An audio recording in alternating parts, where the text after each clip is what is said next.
क्या भूलूं क्या याद करूं। जिन ओहदेदारों को मलहम लगाना चाहिए वो नमक की बोरी लेके जख्मों पे छिड़कते हैं। चुनाव जीत जाए और देश हार जाए, देश टुकड़ों में बट जाए, गलियों गलियों में नफरत की फसल हो, ये कौन सा वंदे मातरम है। एक दिन तय करिए और तय करिए कि मुकदमा हो।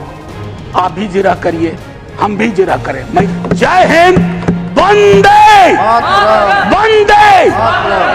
मैं इस सदन में जितनी बार बोला हूं, नेहरू जी जरूर यहां चर्चा में आते हैं। जवाहरलाल नेहरू सर, मैं कांग्रेस का नहीं हूं लेकिन अपने को नेहरूवादी मानता हूं, गांधीवादी मानता हूं, अंबेडकरवादी मानता हूं और परस्पर विरोध नहीं है। इनका तब के वक्त में विरोध था, लेकिन मैं आज कह रहा हूं अगर कोई ऐसी व्यवस्था हो कि ये पृथ्वी पे आएंगे ना तो एक मोर्चा बना लेंगे एक साथ मिलकर। आज की हकीकत के संदर्भ में मैं क्यों कह रहा हूं, एक छोटी चिट्ठी, आजकल चिट्ठियां पढ़ी जा रही हैं सर, लेकिन चिट्ठियां पढ़ने में लोग थोड़ी बेईमानी कर रहे हैं। सेमीकोलन के बाद का हिस्सा पढ़ते हैं, पूरा पत्र नहीं पढ़ते हैं। अमृता शेरगिल जी जवाहरलाल नेहरू जी को लिख रही हैं, यह है नवंबर 6, 1937। सर गौर कीजिएगा, बहुत प्यारी खूबसूरत चिट्ठी है। यह चिट्ठी कहती है, उनकी किताब मिली थी आत्मकथा। यह चिट्ठी कहती है, my dear Jawahar, as a rule I dislike biographies and autobiographies. They ring false, pomposity or exhibitionism. But I think I like yours. You are able to discard your hello. You are capable of saying, when I saw the sea for the first time. When others would say, when the sea saw me for the first time. Sir आजकल ऐसे लोग बहुत तरक्की कर रहे हैं जो ये कहते हैं कि समंदर ने आज मुझको पहली बार देखा, ये नहीं कि मैंने समंदर को पहली बार देखा।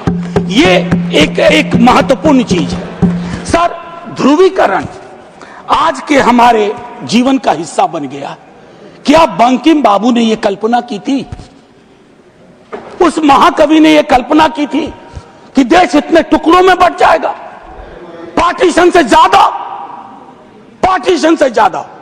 अभी मैंने देखा चंद महीनों पहले इस देश में आई लव महाकाल और आई लव मोहम्मद में जिहाद करवा दिया गया, झगड़ा करवा दिया गया। I can love every God simultaneously, yet I want to remain in peace, in prosperity, seeking justice and getting it. ये रवायत क्यों खत्म हो रही है सर? ये निकेन प्रकारेण चुनाव जीत जाए, मैं बधाई देता हूं। चुनाव जीतना एक कला है, हो सकता है ये इस कला में आप निष्णात हो, लेकिन सर मैंने कहा तो मैं चोट नहीं पहुंचाऊंगा, लेकिन चुनाव जीत जाए और देश हार जाए, देश टुकड़ों में बट जाए, गलियों गलियों में नफरत की फसल हो, ये कौन सा वंदे मातरम है? ये कौन सा वंदे मातरम है? मैं सिर्फ ये कहना चाहता हूं, चुनाव जीतने की कई पद्धतियां हैं।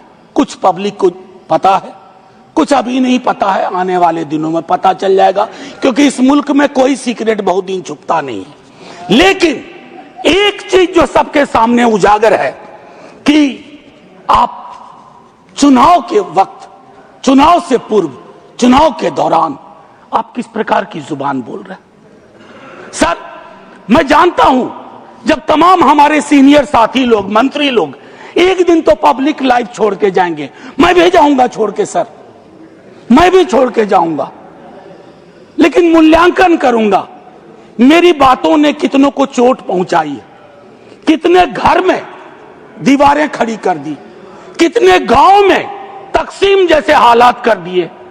मैं वंदे मातरम के माध्यम से कश्मीर पे बोलूंगा, शाम में मेरी ट्रोलिंग हो जाएगी, मैं नहीं बोलूं क्या? चुप हो जाऊं भय से, डर से। लेकिन ऐसे अवसरों पर अक्सर होता है।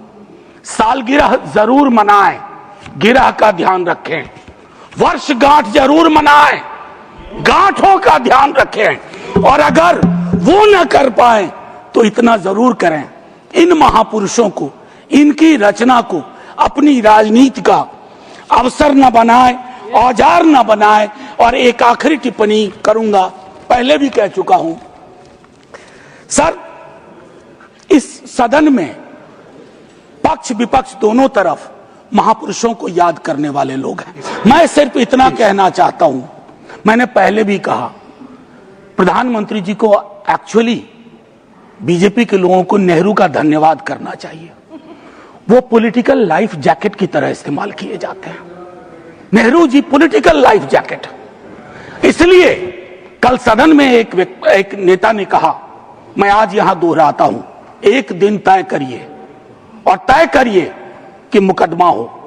आप भी जिरह करिए, हम भी जिरह करें। मैं इतिहास का छात्र हूं, दिल्ली आया था एमए हिस्ट्री करने, धारा थोड़ी बदल गई, लेकिन आज भी इतिहास को संदर्भ में देखता हूं। 1937, 1905, 1915 की बातें पढ़ूंगा तो पूरा पैराग्राफ पढ़ूंगा, सेमीकोलन के बाद नहीं पढ़ूंगा। और मेरा इतिहास बोध 14 से पहले का है, 14 के बाद का नहीं है।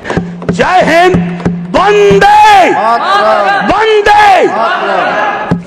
गर्व की बात है कि क्योंकि ये गीत हमारी सांस्कृतिक और भावनात्मक एका पहचान का प्रतीक। बंगाल में लिखा गया लेकिन सरहद पार कर गया, सिर्फ इसलिए नहीं कि इसके बोल बहुत अच्छे थे। इस गीत के स्पिरिट को देखिए, इस गीत का स्पिरिट बंगाल से पंजाब पहुंचता है, जहां इसको जानने वाले लोग नहीं थे, इसके शब्दार्थ को, भावार्थ को समझ रहे थे। इसलिए मैं कह रहा हूं कि विविधताओं के बावजूद बहुलवादी संस्कृति इस देश का हिस्सा रही है। हम ऐसे ही पले बढ़े हैं। कोई नुक्कड़, कोई गली, कोई गांव नहीं है जहां हमने हिंदू, मुसलमान, सिख, ईसाई, नास्तिक ना देखे हों। आजादी की लड़ाई में सबका योगदान, हिंदू, मुसलमान, सिख, ईसाई और नास्तिक भी।